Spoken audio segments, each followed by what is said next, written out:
Phil Collins, Tony Banks on the 16th of June. You have toured solidly for 6 or 8 months at a time. We toured solidly for 8 years, really, but then we decided that we'd had enough of it. There was other ways of living your life than touring, you know, and so that's when we started doing a bit less. And now when we arrange a tour, we like to try and, when we got the machine working, it's nice to try and cover as much ground as possible, because it's, you know, it takes a lot to get it going. But, you know, there has to be a kind of compromise between, you know, between obviously what's best, which is just non-stop touring, I suppose, and between what sort of is nice for just living in real life and doing a few other things like sort of seeing other people. And what's best about non-stop touring? Just continuing being visible? well, the best thing about non-stop touring from its point of view is that, well, there's no reason not to do it. I mean, man is just trying to keep all the balls in the air, you know. While you're touring, you are visible, you're earning money. And if there's, you know, if we can do it. I mean, the trouble with America is that I think you could tour forever in America. I've got a feeling about this. You know, it's like the Fourth Road Bridge. You just go round and round in circles, and play every place again and again and again. And so you have to sort of say, right, well, we'll just do these ones here. And in fact, what we're doing the first tour is something we haven't done before, but might be quite interesting. We're only doing, I think, 5 or 6 cities. We're playing 5 or 6 nights in each city, and I don't know if that'll be good or bad. And bands like Iron Maiden and Springsteen, I mean, although Springsteen's obviously much more popular than Iron Maiden were, but people like that, they actually do. I mean, Iron Maiden, for instance, went on tour for 13, 14 months, you know, had a couple of months off and then started again.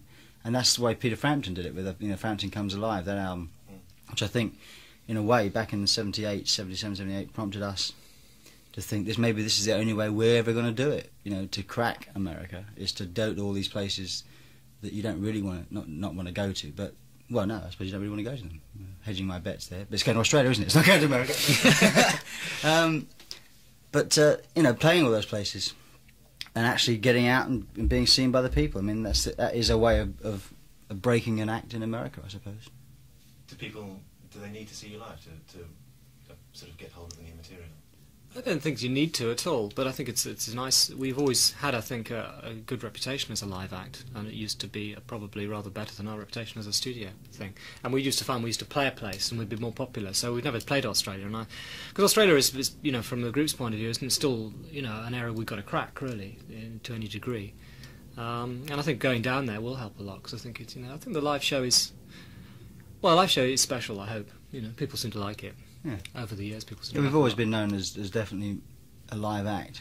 I mean, from the early days, and the sound of the band probably never really came across as a very hard-edged, energetic band, which is what we were on stage. You know, had an edge. Everything had an edge to it, and very vibrant. And yet, our early albums probably didn't have that same kind of quality, because we had this reverence, I think, for maybe, you know, the studio, and to polish everything and make sure it was just right, which is what we wanted to do at the time.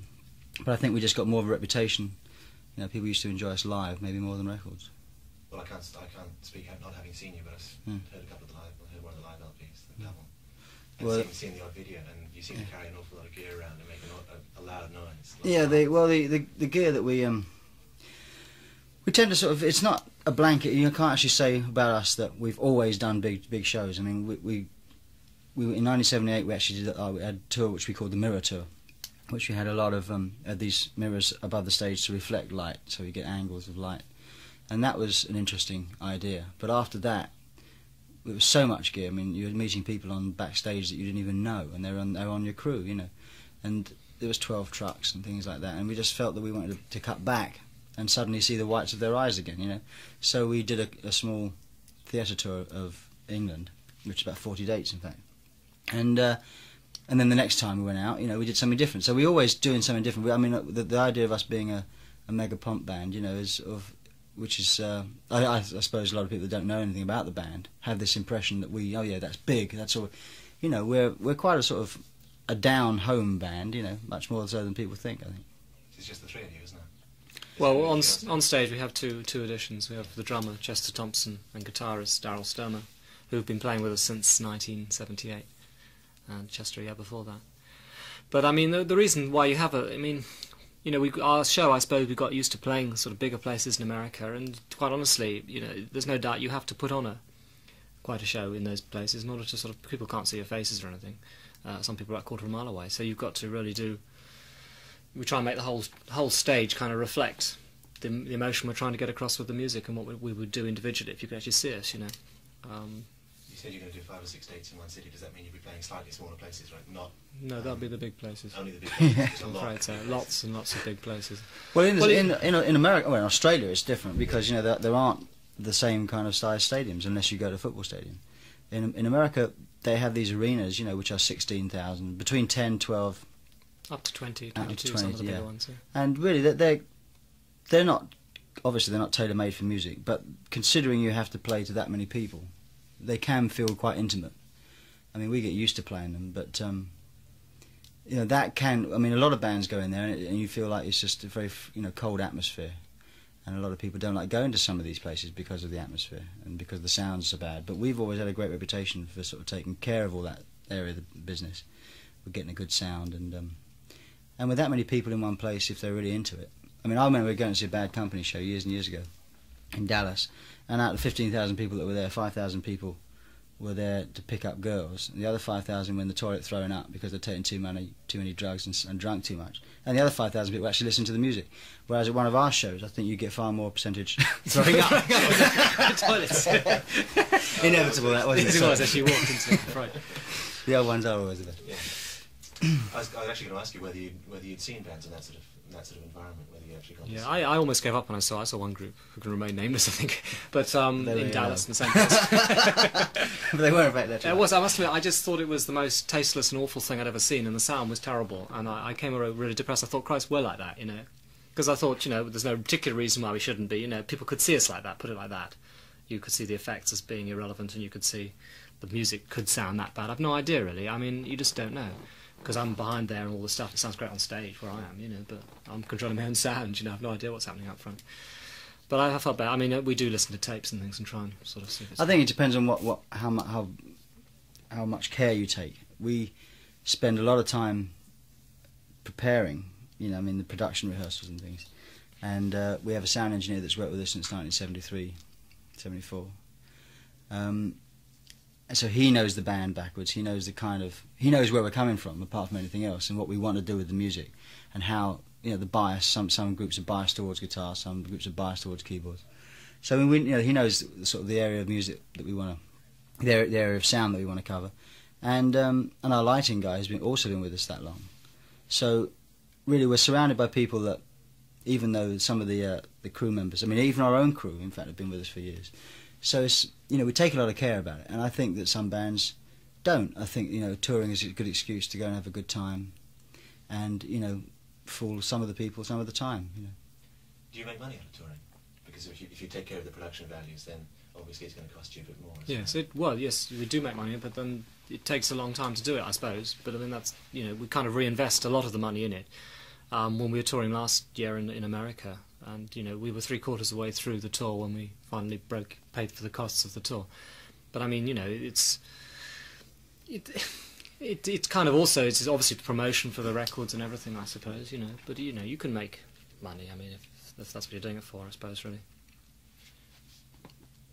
Speaking of the record, should we talk about it? How long ago did you actually finish? Did you complete that project? Could you wrap it up and say the cover work's done and everything's mixed? It's ready. March. Yeah, March was when all the music was finished. The covers and things were obviously a bit later. But yes, we finished it beginning of March. Sometimes I get the impression that, especially when you've all got solo things going on, everything has to be sort of jigsawed in. You have to fit things in, and you get limited work time. Well, no, we limit it, but we make certain we have enough time. I mean, we gave ourselves, you know, from beginning of September, was it? Yeah, through till there to sort of to do it, and that includes obviously all the writing and everything, which we do as a group. We write all the music and everything together. Like, we go into the rehearsal room, or in the studio, in fact, with no kind of ideas written, and just improvise, and things kind of come out of it. And that's 5 months, isn't it? Yes, it is. It's 5 or 6 months. I mean, if you can't put it together in 5 or 6 months, then there's something seriously wrong, I think. Yeah, we over-recorded by quite a bit too. Yeah. When you start, do you have a clear idea of what it's going to sound like? No idea at all. Absolutely no idea. We never have any kind of master plan. You know, we're probably one of the most vague groups in that sense of all. We have nothing particular we're trying to get across. You know, it really, for us, we're just really into music, and it's the way that it plays on you. You know what I mean? And the effect it has on you, and that's the whole motive for the whole operation. I mean, day one when we went over there, to the. I mean, because we're, as for the listeners at home, Earnest stuff. No. yeah, earnestly, we're sitting. We're really honestly sitting here in our farmhouse, which is what we bought originally. We bought for the road crew to have a base for our organisation, if you like, the organisation. So the roadies would live here, and we have a barn where we keep our equipment, and a garage stroke cowshed, which was converted to be a studio. So we wrote Abacab here, and then went over across the forecourt to the garage, which was by that point a studio, and we started recording. And the last album and this album we actually wrote and recorded in the studio. So we have no time ties in terms of clock watching and how much it's going to cost, although the studio does cost an awful lot of money, A, to maintain, but also to install. So and the idea was that we always really wanted that. We always wanted somewhere where we could go in there and record those moments that happen spontaneously, as opposed to having them on cassette and trying to recreate them in the studio when you go in a few weeks' time.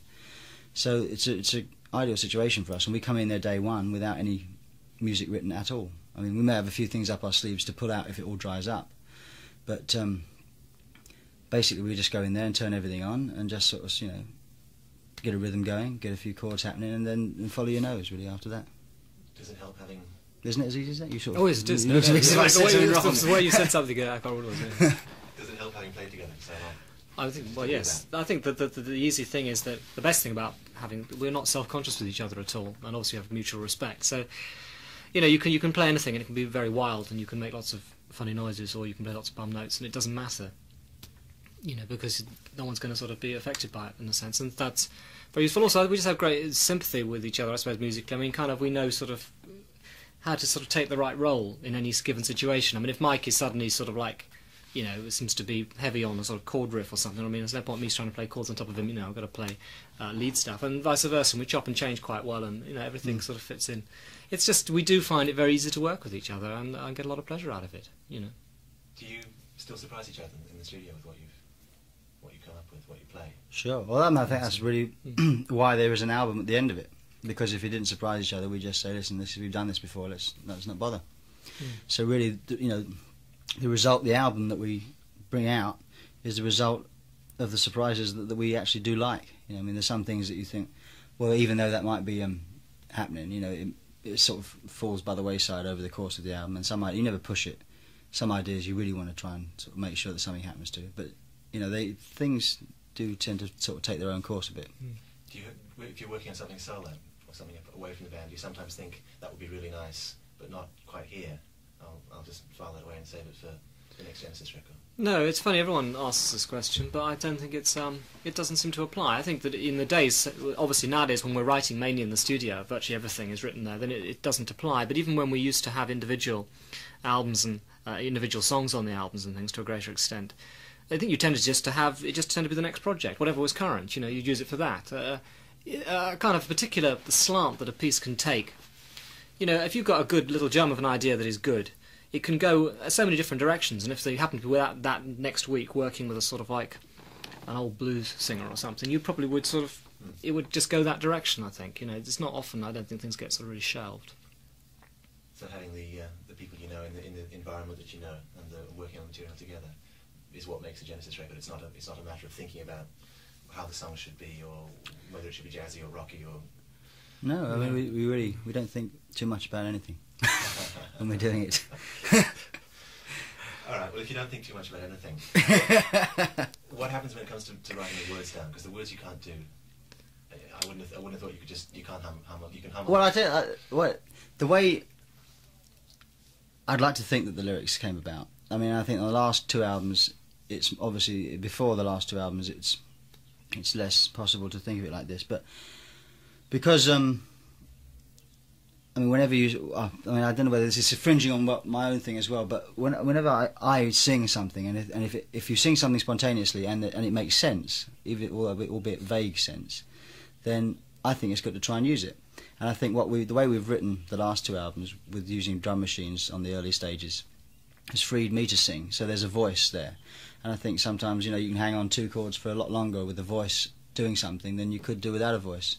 So sometimes I will sing just rubbish, and sometimes there'll be words that actually do make sense. And something like "She Seems to Have an Invisible Touch," for instance, was something that just came out because it felt like it should be that with the music. And so when you write lyrics, you try and involve some of the improvised lines in it. And I mean, but other songs, like Anything She Does, there was no ideas at all. When there's no ideas, then you just start. I mean, what we tend to do is we tend to divide the lyrics out between the three of us. And there's no particular. We know kind of. Each of us gets attracted to writing the lyrics for a different kind of song normally, so it's not normally too much of a problem. And we just had there were 9 lyrics to write, and we wrote 3 each or something on this one.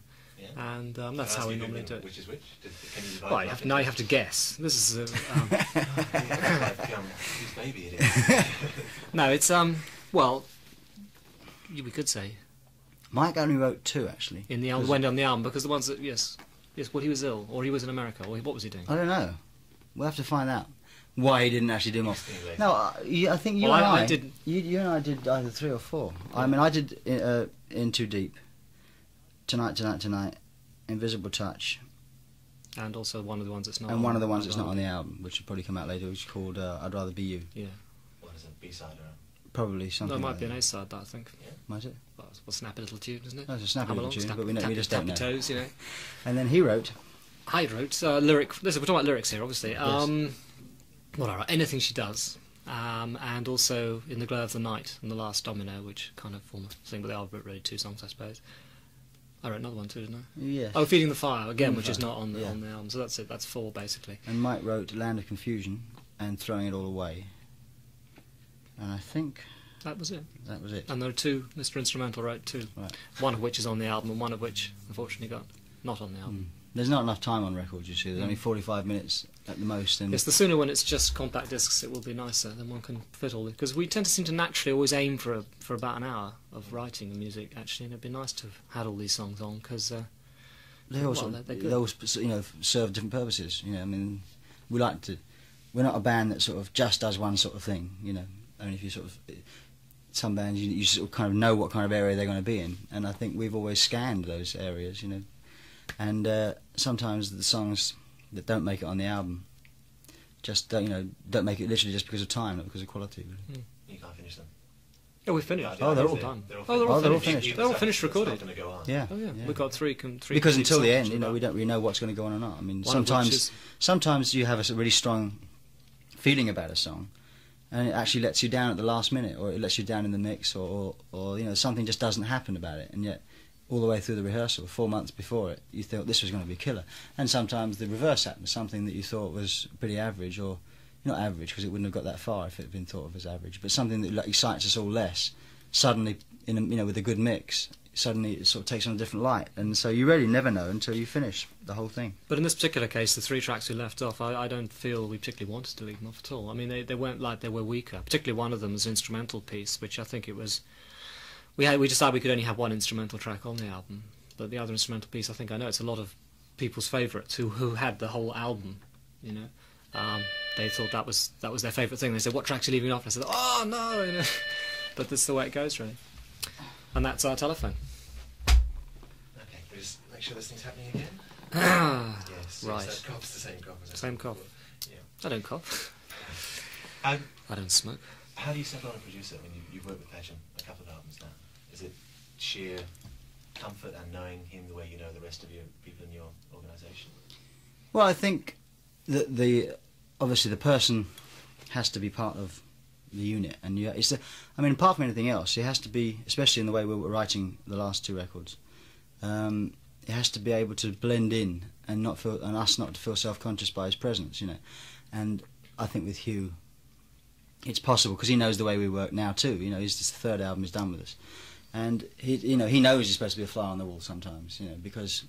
And he knows not to suggest something too early because we've got to sort it out first, and then any suggestions should come later. And I think that with Dave Henschel before that, we had a long relationship with him. And I think the decision to change was just that for some reason we wanted to. I don't know why we wanted. We to just change. wanted to, I think, just a slightly different approach, really. I mean, the producers, you don't... Because a producer isn't kind of... I mean, even though for any particular album he's a very important individual, he's not kind of integral to the band, and you can sound different if you want. If it depends how heavily you lean on your producer. I mean, we're calling him producer, but in many ways he's more an engineer than anything else. but therefore it does control to some extent the sort of sounds you end up with are affected by that person. It's just sometimes nice to get a different I think bias. yeah, we do call it. I mean, he is more of an engineer in our terms because we have very distinct ideas, and not 9 times out of 10, if not 10 times out of 10, the three of us know what it's going to sound like or what we want it to sound like. But having said that, I mean, we're the first people to come in a couple of hours, 2 or 3 hours after he started, where the thing is going in a direction, because obviously the way it's been written, it's obvious what direction the song's going to take for a mix. So I kind of feel that he should have a bit of the glory, because he actually does, we are the ones that are quite happy to walk out the room and have a cup of tea while he's still stuck there, So although he doesn't produce, it's more than an engineer, and it's a funny description because we don't quite know what to call him. We always call him co-production, really, because I mean I don't know what people think producers do. I don't think many people have much of an idea. But in the old days, you talk about your producers like Shel Talmy and people. They used to, as far as I understand, they used to take a very heavy hand. They used to choose material, and have a heavy hand in arrangement and all that sort of thing. Who sang it, stuff like that. Things like. Whereas we obviously all that. Everything of that kind is taken care of really, and we just use a person really mainly for the technical end, and on sort of acting as a kind of production yes, the contribution I think is equal. It's sort of important to be there all the time. Yeah, I think the producers. I mean, because I do some producing outside the band, and it's I sort of view it as a film director. You come up with the ideas and stuff, but then you have to give it to the cameraman to actually implement the ideas, I want this, make it work, walk away. It's a bit like that.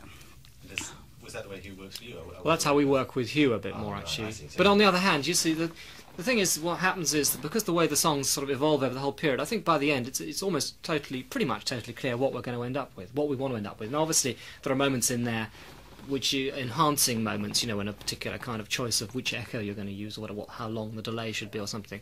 That kind of decisions will be made as you go along. But there's the final result. You know what you're aiming for at a fairly early stage, I think. Have you ever tried working as your own producers? Does it not work? Well, we are. I mean, see, it's a difficult thing to sort of describe, really. I mean, you basically need an engineer, a technical guy in there, and if he's worth his salt, he's probably going to make the odd suggestion, and then he's going to be part of it, really. I mean, that's how I look at it, really. I mean, put it this way, we could do with perhaps less production than Hugh puts in. You know what I mean? He puts in quite a bit because he's that kind of person, and it works because he's great. But I mean, quite honestly, if we had a person who was just more on the technical end, and I've done a lot of stuff of my own where I just do the whole production things. I mean, you can do it. I mean, I'm quite capable of twiddling knobs myself, and I know pretty much a lot of that side of it too. But when you've got a person and you respect him, then obviously he's the man who does it. Does it become a chore? Does it actually get between you and playing music sometimes if you have to be there all the time to follow the whole thing through? I don't think so. No, it's only at the mixing stage where you're not actually. There's nothing musical going on, if you know what I mean. After you finish recording and you're actually down to mixing the record, then it can be a very tiresome business, I mean, it's not. It's a large part is very technical, in the sense that. And it's thinking. Phase, things that making sure things aren't out of phase. They're not going to disappear in mono. That you can't overload things that can't get cut, literally, physically cut onto a record because it's too low or there's something funny going on. And it's, although people call me a producer, I always shy away from that role because I'm not a Phil Spector or a George Martin, or Shel Talmy, or in the traditional sense. And I personally, when I do my outside things, I need a great engineer because I know nothing about the technical aspect. I'll just say a bit more top, whereas they'll say a bit more 400, and it's just, it's a necessary sort of part of making a record, really. So you've got yourselves writing the songs you can work out best and playing them as best you can, getting the whole thing together with the help of somebody who's sitting in the booth and making sure it's as clean. Well, we're normally in the booth there as well because so much of the record is actually recorded in the studio, in the direct into the board. Yeah. What do you have if you wanted to come out good, like if you wanted to come out as a success for you, is that success musically? Is it number of people who buy it, whether people give you good reviews? No, at this stage, I think the stage when we're recording the thing, all we're really caring about is we've got our own standard and pleasing ourselves, and that's what we're going for, really. So yes, it's a musical thing, really. We want it to sound good, feel good, and we want to get the most out of what we've done, and make it sort of sound as good, really. But once the thing's out, then obviously you start thinking about it in a slightly different manner. You stand outside the album and you start to desire kind of like it to do well. You want other people to like it as well, and that becomes very important, I suppose. What reviewers think, we've perhaps, particularly in this country, stopped worrying too much about that because we haven't had. Well, the last good review I can remember really was back in 1976 when we released A Trick of the Tail, and we got a great review. And then in 1977 we got a kind of blanket kind of bad review from everybody when we released Wind and Wuthering. I mean, most of the albums prior to Trick of the Tail got bad reviews as well. Things like Lamb Lies Down on Broadway got terrible reviews. It's just never been popular with reviewers. I don't know what they like, you know, and it seems to be almost a policy with so many of the newspapers over here to actually put the band down continuously. That I don't know. I don't even know if this latest album's been reviewed by the. It hasn't been reviewed because we don't send review copies out. So if they don't get it for nothing, they don't review it. Which is fair enough. Yeah, I saw one of the Sunday papers had a Observer had a review. Yeah? Was it good? Yes, it was okay. It was only about a paragraph long. Well, that's all they do. Yeah. The national press tend to give you it's a bit. Actually, there was a review in Sounds, Was there? which I read, and Jill said it's a good review. So that's my wife. So I read it.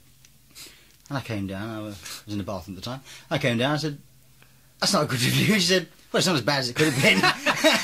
It was classic. I mean, the guy sort of said. I mean, the idea was that, you know, has Genesis.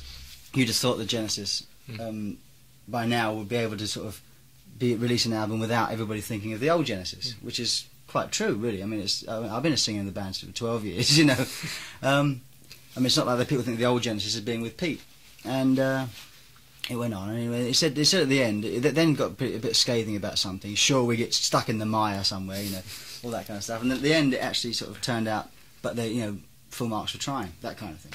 Basically, it's all right. I don't want to like it, but I do. Yeah, I mean, and I think that's about as close as this guy could have got to a good review without being fired. It's a review. It's very much a matter of a slanting, isn't it? Because I mean, I remember reading one review of one of our albums where the guy seemed to really like about 4 tracks on the album, but he was so scathing about the rest that the review actually had a very negative tone to it. Now, if I like 4 tracks on anybody else's album, I reckon I love that album.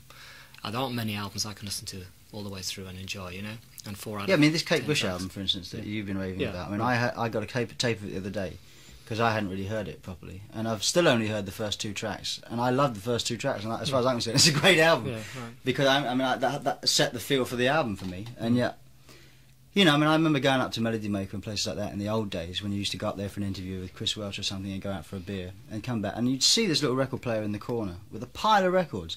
And this guy is supposed to be, you know, and I think these people, in fact, I know these people do not think that bands read these things. I mean, I've done interviews. Paul Morley's just had a book out, The Art of Chatter, or something, and it's a series of all his interviews, and I'm in it because he's sort of ripped me to pieces, and you know, it's just that they just don't think that you read these things, and they're quite surprised when you get upset by them. But I mean, a whole pile of albums in the corner. How can he possibly have any kind of you know, clear-headed judgment on anything? I mean, I suppose it's the only way to do it, but it just seems such a silly way of, you know. Yeah, you really Silly need for us to get involved, get bogged down by, I suppose. Well, we reckon that I think reviews should be done, if possible, by people who have some sympathy for or at least have liked some things in the past by the person, really, because only people are going to give you any kind of a thing. And then if they give a bad review, then at least the audience, who maybe know. There used to be certain writers people knew liked us, you know, and they would take those reviews more seriously. You can't just, you really cannot just sort of review endless albums, as he says, one after the other like that. You know, you listen to sort of tracks 1 and 3 on side 1 and write a review accordingly, which certainly some reviews have been done like, I know. Yeah, that's the way people do it. And I think people end up being so cynical because a lot of stuff that comes out is probably pretty average, or I was going to say rubbish, but that's not fair. I mean, a lot of it's probably, you know, average. You've heard it before, and although I suppose one could think that something fresh would stick out, if you do that day in, day out, or week in, week out, you must get very jaded by the whole thing. And I think that just, you end up being completely jaded and didn't give a toss about anything. So anything that is presented in front of you becomes, you know. But nevertheless, I think we'd like to be critically acclaimed, actually, to be honest, despite all that, Yeah. really. You know, I mean, like Peter's album, I think, got good reviews, you know what I mean? I sort of feel, some reason or other, some people seem to get good reviews, and he's one of those people who seems to do it. I don't know why. Peter, Well, I'm talking about now. But no, I mean, I read a pretty average review of the new album in one of the papers, and the last album, 4, got bad reviews. I mean, it's funny. I mean, you go through periods of when he was the sunshine out of his arse, you know, to on the first couple of albums, because it was such a fresh thing, and it was great. I mean, we're all fans of him too, and I hope him us. I mean, we're all good friends still, but there comes a point where you can read it a bit. You know, you think when this album comes out, it's not the climate. You get a feeling, because I still read the papers. I mean, I hate them, but I read them. But you know, you can sense the climate changing, and you think, well, that, you know, and it's funnily enough that his fourth album got bad reviews, and it's just that you can almost read it in the air sometimes. Why is the new one made it? Why is it number one? What, Pete's album? Yeah. Because it had a hit single on it. There's no other reason in the world. And That's also, the reason why it's number one. Also, yeah, unfortunately, singles are just so important. Unfortunately, just want to get this one in. You carry on. I want to push, if possible, in this country, I think there should be a combined chart of singles and albums, because then you wouldn't have this incredible pressure to have hit singles all the time. Because, you know, normally the top album, particularly if it's its first week out, will be top of the chart because it's outselling any single. And that's really what's important. I mean, people are going out there and spending £6-7 or something on an object rather than a what, a fiver. I don't know what they cost these days. Well, for a long time actually. But whereas a single, you know, which is it's strength in depth. You know, it's a very important thing. You know, and people's. I think it's a shame, because I think something like, although I like Sledgehammer very much, you know, I think it's a shame that this album is going to be much more successful worldwide than his last album, which I don't think it's quite as good as, in my own opinion. Though I like the new album very much, I probably would say that the previous one was better. And it's purely because there was no single on that one, you know. I mean, we're talking now about somebody else, but it equally well could apply to us, you know. In your case, if you put the charts together, and when Invisible Touch, the single comes out a couple of weeks before the LP, you're going to have some sort of waiting to cover up that it's just a single on its own. Well, because the title's the same, you mean? No, I mean, if you're talking about putting the charts together, and if somebody releases a single and an LP together, then obviously... In our particular case, I would have thought we probably might not even release a single in advance of an album in that particular case. The only reason you release a single in advance of an album is purely to try and get that interest going, first of all. Whereas when you brought out the album, you know, you can get that interest anyhow. I think we prefer to do that, really, because we prefer to, you know, it's very difficult for us, because Invisible Touch, although I like the song very much and everything, but it is just, you know, as Phil said before, we do cover a very wide range, and it's very difficult. You put out one song which is sort of snappy, you know, probably the closest to mainstream that we get with Invisible Touch, you know. But in a sense, what's more interesting about Genesis is some of those sort of more quirky things, and we get a little more removed from that. And, you know, you can't... It's sort of, I don't really like all the emphasis on the overall one picture, song. I think, as well. I mean, the album is an overall picture of what we do, and a single something out is it's a shame that one has to do that, because, you know, some people will go out and buy Invisible Touch the album because they like the single, and probably be disappointed with it because it's not all like Invisible Touch the single, you know. I mean, it works both ways, I suppose. Do you when you're working Invisible Touch out in the studio, can you hear it becoming a radio song? Can you hear it sounding as though it's going to work as a single? Yeah. To be honest, I mean, that doesn't change the way we write it. No.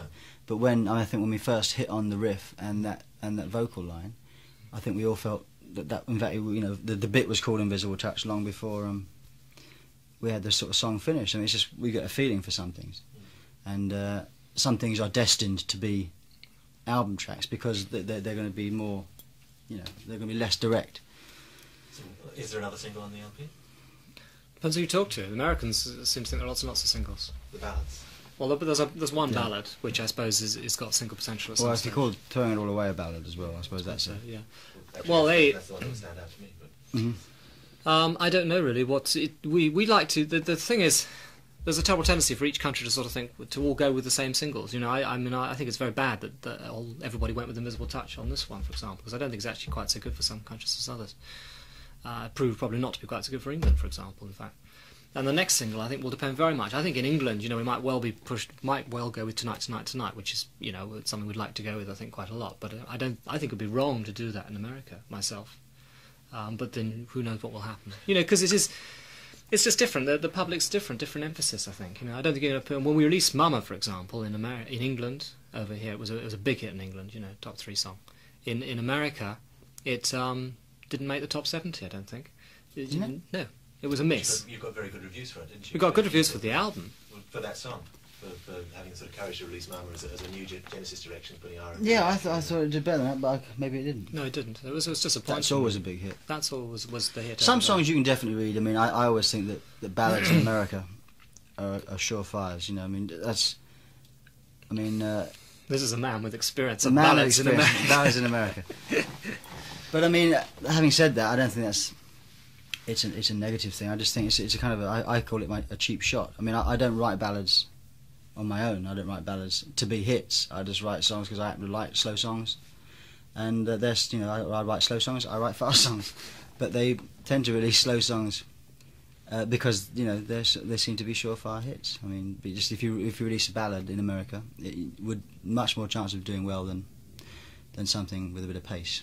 It does seem to be the formula, doesn't it? You get one to grab people's attention, and then really hit them with the weepy. But I think what we tend to do is just say whatever the record company has energy for and what they think is a good, you know, I mean, because we care, but I mean, we don't really know what's a good single. We've been wrong before, and well, that's the thing. You see, they come back and say we should release, like we're saying in America, release tonight, because they like the song, and you think, well, maybe they're right, and so you release it and it's not a hit, and you think, well, we actually should have stuck with our guns and said no. But then we could have stuck with our guns and failed as well, you see. So I don't think anyone knows. No, that's the thing. And the only thing is, if the record company believes it's right, then they'll put the most behind it. And when it comes down to it, that's what's important. They've got to be the guys. They're actually making. Yeah, because if you would get them to push something out that they don't want, then they can turn around and say, you know, we told you. So at least it's better for them to. We don't normally step in. We have once or twice stepped in, you know, into singles, but normally we try and we do leave it pretty much up to them.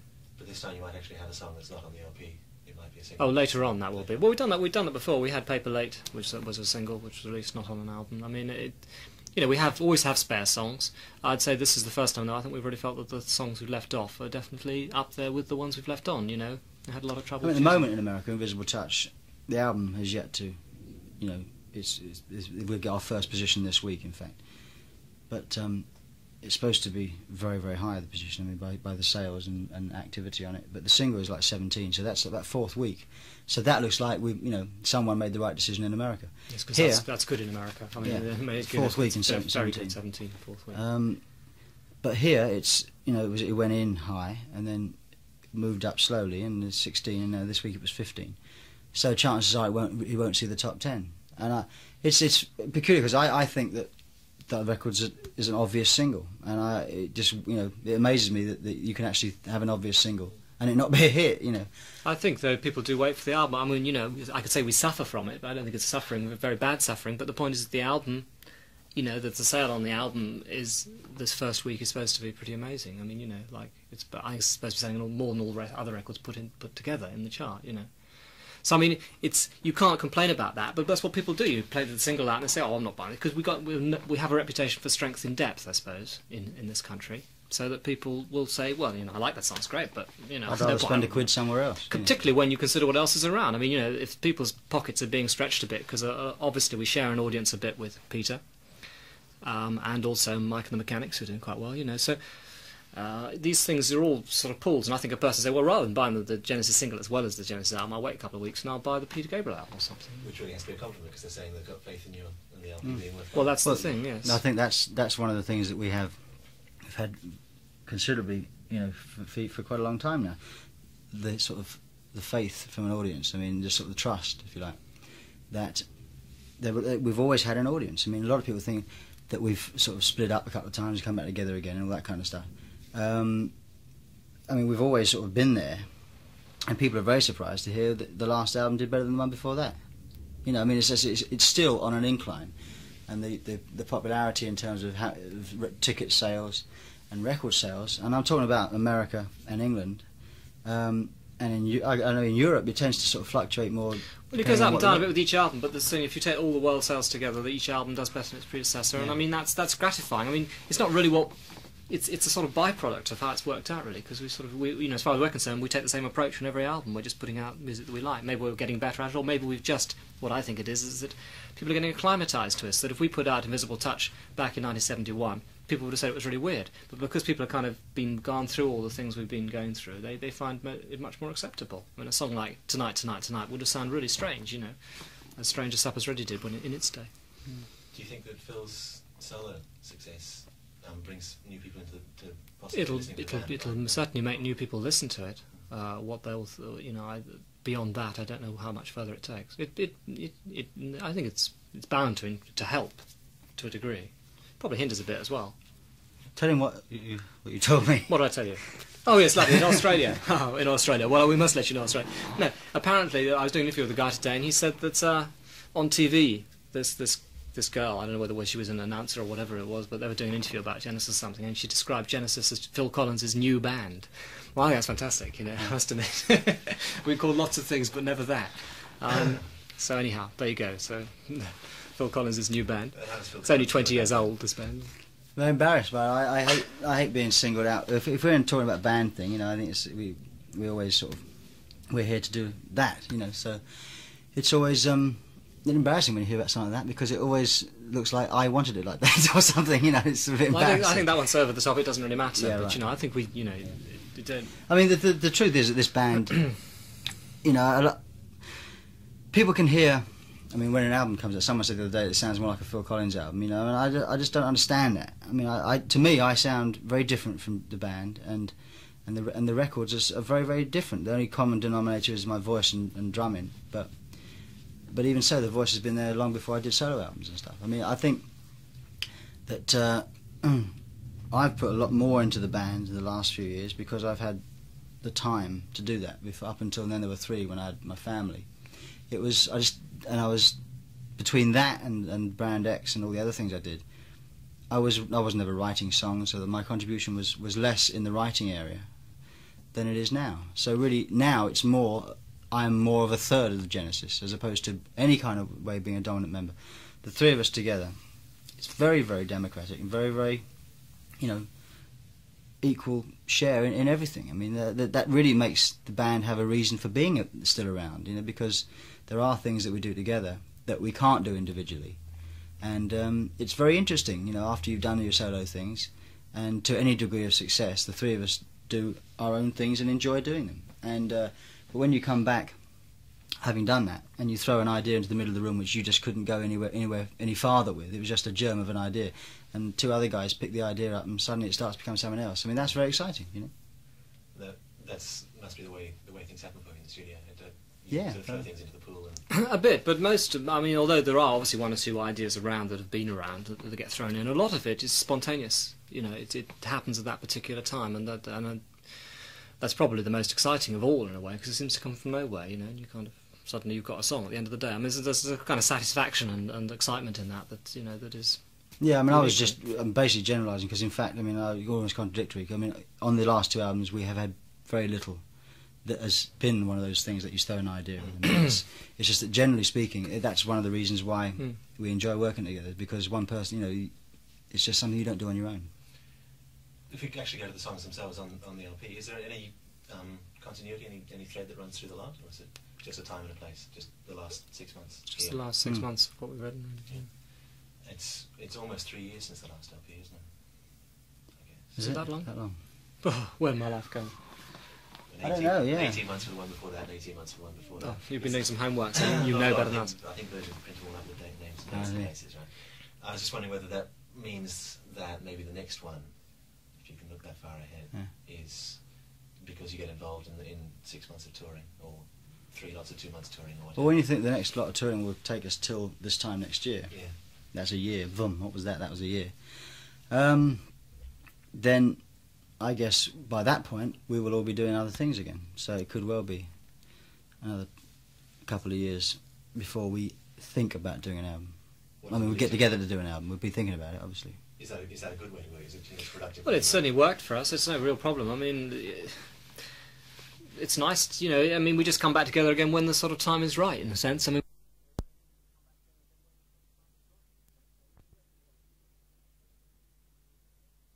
you arrange a date when you're going to get back together again, pretty much, and then you sort of. But in between time, I mean, we live within sort of 6 or 7 miles of each other. I mean, the 3 of us. Yeah, I mean, I live down the road. Tony lives the other way, down the road. Mike lives about 2 minutes from me. So literally, we are. This is why we bought this place, because it's equal distance. We don't have to go to London to have meetings about whatever. We can have a base here, and so with kids, you know, I mean, my kids come over in the summer from Canada, and Tony's got kids, and Mike's got kids, and so we do see each other a lot. It's not like, that, you know, like I'll see you in 2 years' time here at 11 o'clock in the morning. Yeah. It's you know, there's a constant contact with each other. Just pick up the phone and it's actually just down the road. Yeah. Having this base of a place that's not actually any of your homes, it's a place where you can come to and work at. Does that mean you can leave the place where you work and actually separate yourself off quite easily? That you don't have to say, okay, I'm taking 2 months to be in the studio, and that's all I'm going to do, and I'm stuck in the Canada or stuck in... Oh yeah, well I don't think, I mean, as a group I don't think we're very keen to do that. And we used to do the sort of backing tracks out of the country. That wasn't too bad a thing, because what it did was you isolated yourselves and you could work very quickly, no distractions, no phone calls, and you just got through it very fast. But this is the best way for us really, because you're in touch with home, you're living at home. It's like being at a day school as opposed to a boarding school, you know. And so your feet are on the ground, and you're living an ordinary life at the same time as working. And when we work on the album, we're working pretty hard. Most of the time, taking 12-hour days. Yeah, normally at least a 12-hour day. But normally taking weekends off. Though by no means the weekends often ended up getting filled up with things to do with our other projects actually. But nevertheless, the idea was to take weekends off. You know, so it's a fairly sort of civilised existence. You know. Looking out the window looks very civilised. Sun's going now. For the listeners, we're looking out the window. Yes. Oh, I should describe the window. He says the bus is going. At least there's windows. I mean, that's the thing with most studios in Yeah. in London. You know, no idea what time of day it is. Or what floor you're on. Yeah. Very much fun. I keep saying let's talk about the songs on the LP. I'm not talking about the songs on the LP. We're not very good at talking about songs on the LP, to be honest, because you end up sort of coming up with useless information as to how it was written. You know, who came up with the bit, who came up with the words, and that kind of thing. It doesn't really matter, does it? It's how the whole thing hangs together. Really, yeah. I mean, the lyrics, our lyrics. I mean, apart from the odd gem like Domino, which has got quite a nice story, which I always enjoy listening to, because he wrote the lyrics to that. And it actually, you know, I mean, I sang the song without really knowing without quite, you know, having sorted it out. But did you write both parts, Tony? Yeah. Yeah. Did it always feel as though it was one song that was in two parts, or? Well, musically terms, it was like the two songs were fairly separate, but the idea of going from one into the other and then reprising a little bit of the idea of the first one at the end of the second one was sort of like came a bit later, really, if you like. But the sort of, it felt right. It felt the first part felt like it lent itself to being extended, to going to something with a little bit more kind of than just being a sort of one-off song, you know. But the two parts are more than perhaps in some cases, although it is, I think, I'd like to think of it as a long song. The parts are more separate, say, than in some other long songs we've done in the past. I think you can definitely view them as two songs. The first part can be viewed individually. Well, then, yeah, they're radically different rhythms, aren't they? Oh yes, from that point of view. Well, yes, but that never worried us in the old days. Christ, you know, we used to go through 5 rhythms in the first bar sometimes on some songs. But I know, I mean, it's they are different. They have a nice sort of soft bit in the middle, but the same melody comes back at the end. You know. Do you play more simply than you used to? I mean, is it more direct? I think time signature-wise it is, and that's probably. yeah, that's one thing that's against. I mean, we do use rhythm machines. drum machines purely, as I say. I mean, not purely, but I mean, it does help to free me to sing and to have other ideas going on. You know, and also, I don't know. I don't enjoy sitting down and playing drums all day and nothing else. I mean, they have to push me to the drums as it is. I mean, I enjoy playing. I love playing drums. If I'm gonna, you know, when we come down to do, the way we record, you see, is very different from most people. The way they record. Most people go and record, and that's it. You know, they go and record a backing track, and then they carry on overdubbing on it.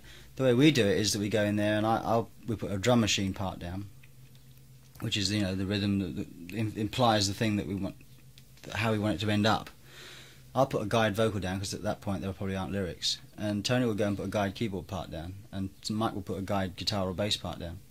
When we've got it all in the right order, that's to say we've got the right arrangement in terms of verse, choruses, bridges, whatever, we'll then say, right, that's that, we've done that song, and then we'll go in and put the drums on and replace the drum machine. Then we'll go in and do the keyboards and replace the keyboard part, the guide keyboard part, and so with the guitar and bass.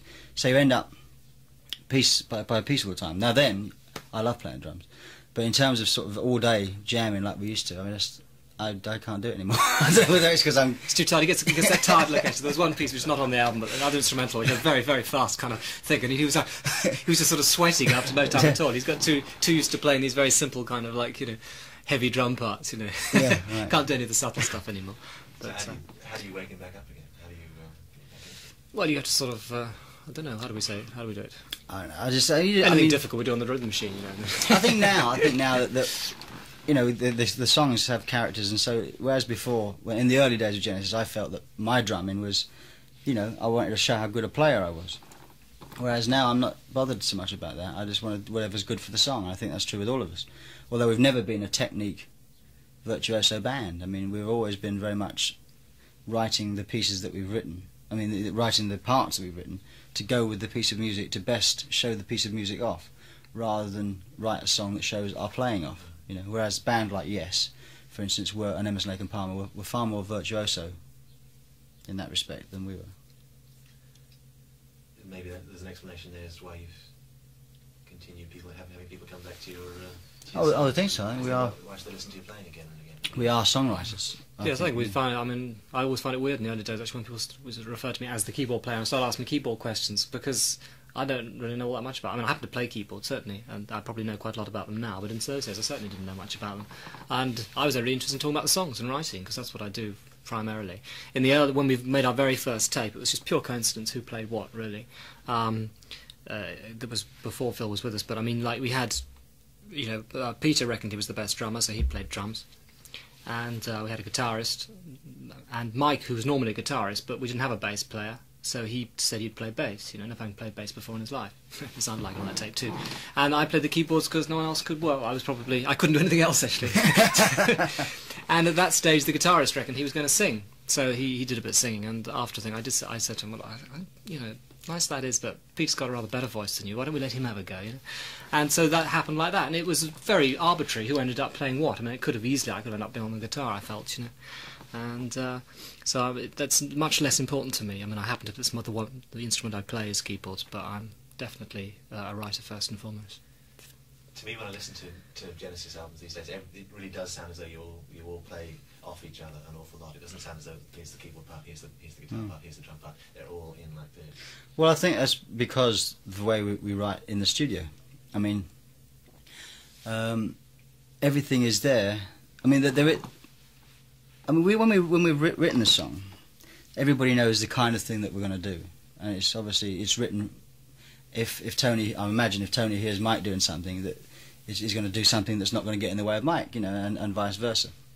And if I'm singing something, you know, you back off. If your ears are open, you can sort out what you're going to do. And when we come in to record it, if something while we're overdubbing doesn't fit, it'll either be changed so it does fit, or nice idea that it might have been 2 months ago, it's out the window. Yes, well, a lot because of the way we write, as I said, that since, you know, we put the track down and then sort of start putting things back on, everything kind of gets assessed at every stage a bit, really. And if a thing isn't happening, and so I mean, I think it's got to fit with what's down already, everything you put on. So in a sense, it won't even get considered if it doesn't, you know. So I think that's probably why things. So there are very definitely moments when you sort of say, right, well, we're gonna. Even some things that you might leave till quite late, like say guitar, you know, you're going to have guitar licks throughout a section, or there's going to be a bit of extensive keyboard work, then there's a gap left in the song, you know. And Tonight, for example, there was about sort of 50 bars in the middle of it for a long time, which were just like sort of just this guitar riff going, and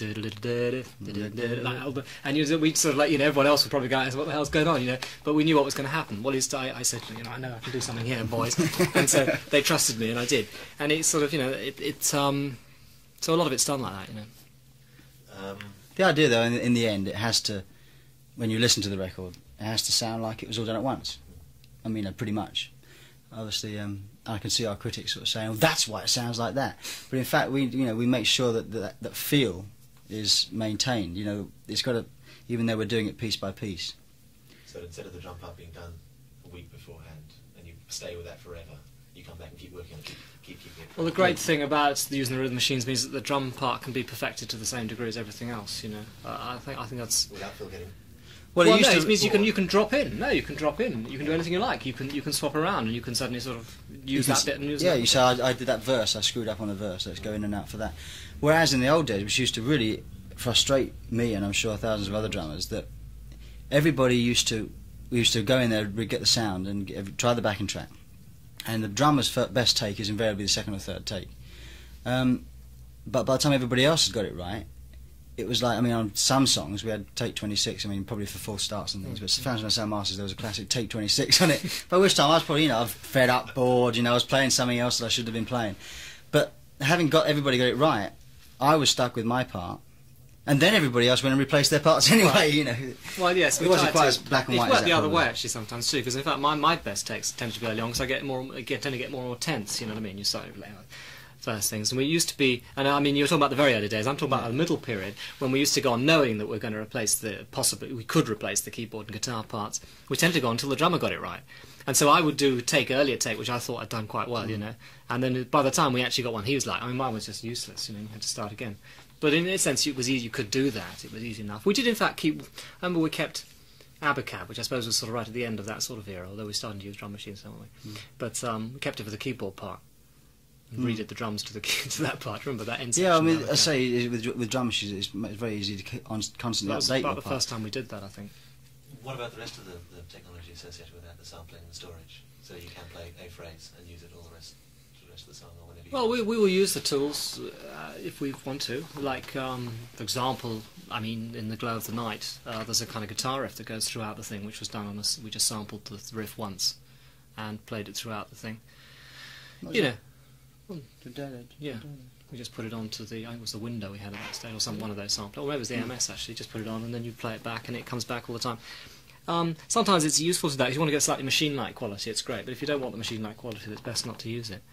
I think all these things are aids, you know. We got in, it's the first Genesis album where I've used a sequencer, I think, at all. And it's very heavily featured on one track on Land of Confusion, where it's the whole sort of bass middle kind of sound thing is a synthesized, is a sequenced part. But in the main, we've sort of shied a little bit away from those things, I think. We like sort of to get a degree of naturalness. But in that bass line really required a sort of that, because it was to fit absolutely with a drum box pattern, and the whole thing had to fit totally with it and things. I think the sampling thing is obviously it's very interesting, you know, because you can have your own things that nobody else can have. That's the great thing about it. Every sound, you can have unique sounds that no one else has got. The trouble is, what happens half the time with these things, that people get their box of discs or whatever, and that they use the sound everyone else has used as well. So everyone's guilty of that a bit, because if you get I mean, it's amazing on documentaries and stuff, how many times you hear that flute, yeah. you know. The shaking hatchie flute, yeah, which is featured rather heavily in Sledgehammer too. Yes, I know. Strange reasons. It's funny that the people should do that. But I mean, once you know what the emulator can do, and you listen to all these documentaries, it's just you know it's just one bloke with a series of discs, and it's the same bloody sound all the time. And you think, yeah, it's the thing. So you tend to pull back from using those? Well, no, I don't mind using them if they're right. You know, I'm quite happy to use. There are some of the stock sounds, or some of the sounds that I've got through the companies that I use quite heavily. I try to use them in ways that haven't been used before. Sometimes I don't try to. I mean, there's some good string sounds. If I want a stringy sort of sound, like on In Too Deep, which is sort of the ballad on the album, we wanted it to sound like a string section comes in at one point. So that's why I use a nice string sound from the emulator, which in fact was an off-the-peg sound, you know. Another place on the introduction to Anything She Does has a brass thing, and none of the brass sounds I had, you know, some which were off the peg and some which I'd done myself, sounded quite right for that phrase. So we actually just sampled something in the studio. We actually found a tape which had poor guys. Don't tell them. No. Yeah. But there was a sort of just a note, you know, and listen to this brass part until I found a bit where it had a nice clean note, you know, and sampled it. And it was, you know, great for the thing. So you know, it's quite nice that you can make up your own things as you go along a bit. Right, we need a flute now, so we go and sample it rather than getting one off the shelf. And people are doing this all the time. We got these new emulator drum machines down, and they had all the samples. They had my drum sounds on it, taken from compact discs, you know. And it's so easy to do now. I kind of feel there should be some kind of copyright somewhere along the line. It annoys me the fact that everybody can get my drum sound. You have to get a new drum sound. No, I won't have it. I remember Peter Godwin.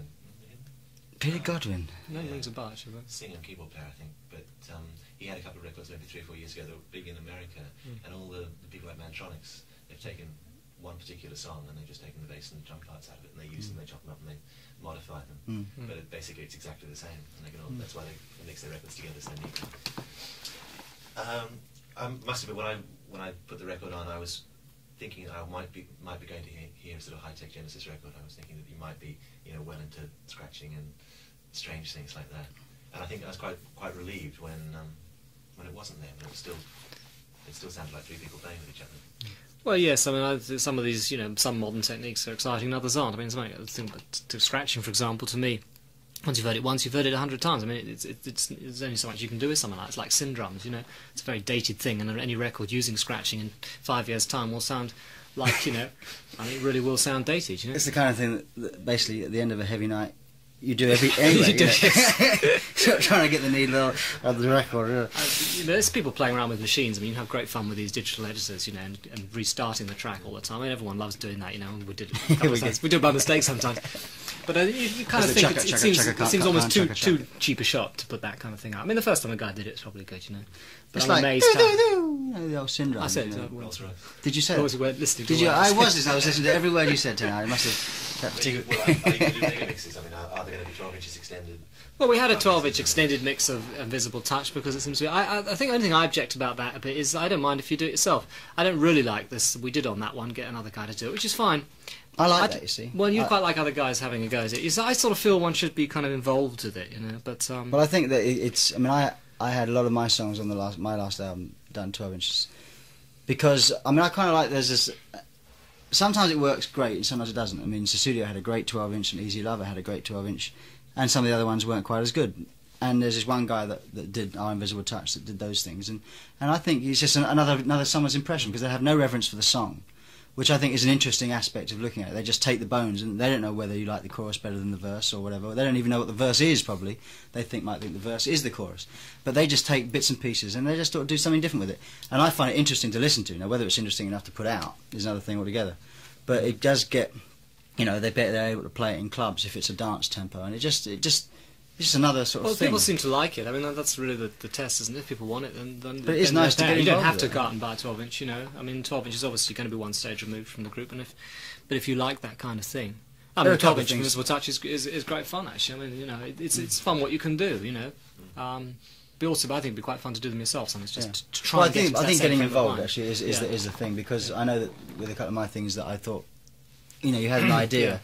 Like we thought of with Land of Confusion, where you know it stands out that it could obviously be a 12-inch thing, but really, unless you go over unless you're there in the studio suggesting the ideas that you think would be good, it's not going to come out like that. So it's really one of those things you should get involved with, but there's a space for it. Do you have the same approach to making videos for the records? Because again, you're trusting. No, I think with videos we're far more involved with videos. We would definitely like to make certain. I mean, I must admit, I'm a sort of video hater in the main. I mean, I think there's some great videos made, some good ones, but in the main, I've seen some videos that I just think are so awful, which other people seem to think are quite good. I don't name names. I never name anything. You know, I just don't really like. I mean, when we watched MTV, no, not again. Okay, don't blow my game. No, I mean, I remember watching MTV one time when we were rather bored, sometime in Dallas, and I watched it, quite a lot of it.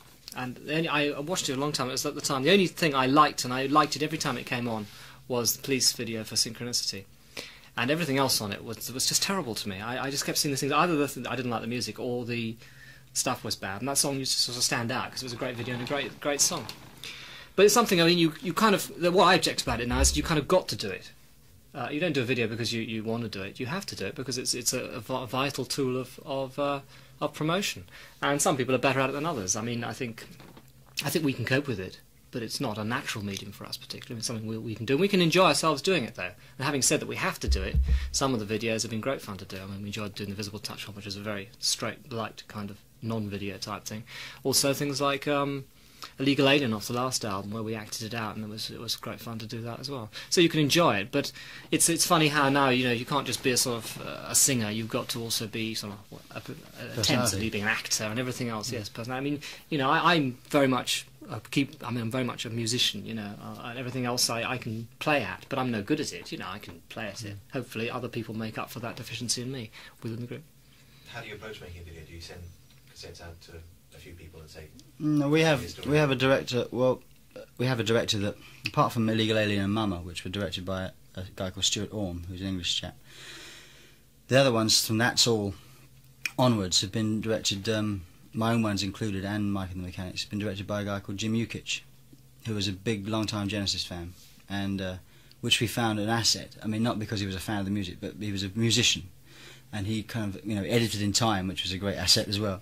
And things, he was, you know, I found that he was lots of, you know, new ideas. I mean, so on this Invisible Touch, we were a bit stuck for an idea. So we went in and just said, well, let's not do anything. Let's just muck about and film it, which is what we did. Really, we just mucked about, and it comes out, you know, quite humorous. And I think that's one of the elements that people like our videos and my videos as well, is because there's there's an element of humour in there. I mean, Illegal Alien was very funny. Even stuff like You Can't Hurry Love and Mama had an atmosphere. And it's either got to have, you know, very strong atmosphere, or for me, or a very simple idea, or have a bit of humour in it. There's so many videos where it's all deadly serious and over-concepted. You know, there's this vast plot going on that's got nothing to do with the songs. And I kind of feel sorry, although it's their fault, for the artist, because I think the record company gets a very flash video director in that's got state-of-the-art techniques and really has maybe no concept of what the guy has written the song about. And although some videos don't have to go hand in glove with the songs, I think you've either got to do one thing or the other. And I think in the old days, before videos, you know, you used to sort of make up your own mind of what it was about. At least if you've got an image that's going to be on a video, it should either be what it's about or something, you know, that's blatantly nothing to do with it. But to have this sort of in the middle with the girls with sort of, you know, very little on and stuff. Not that I'm against girls with very little on. I think it's great, but Not often enough, anyhow. but you know, this that whole I think that sort of the caricature of the big video is got out of control a bit. Yeah, I think it's, you know, it's sort of it's become such a big thing. I mean, I think these things will go in kind of cycles. I mean, I think the video is probably with us, so that we can't lose it. You know, And people like Journey, you know, for instance, have said that they're not making any videos for their new album, and they're the first band to sort of, I guess, have the courage of their convictions and say we don't really want to make one. We haven't found our sales reflected any better with having videos around. So why bother to make them? And a lot of with people having to pay for them, the stations having to pay for them now, if that ever comes. What I can't believe is it costs, you know, to make one video. It's going to cost you almost as much to make the whole bloody album. You know, and that's ridiculous to me. I prefer to go in there and make another album. You know, And make the video yourself. Yeah, and most of the audience, I'd have thought a lot of the audience would prefer that too, in a way. I did this endless kind of, I don't know. What I dislike about videos most is they tie a song to one image. And I just don't like that, because when you've seen a video and then you hear a song, you do find that image recurring in your mind. And I prefer, what I've always loved about music is its abstract quality, you know, and you don't necessarily, even when it's a song and it's blatant what it's about, it still conjures up different things for you at different times, and that's the real strength of music, and why you can listen to it again and again.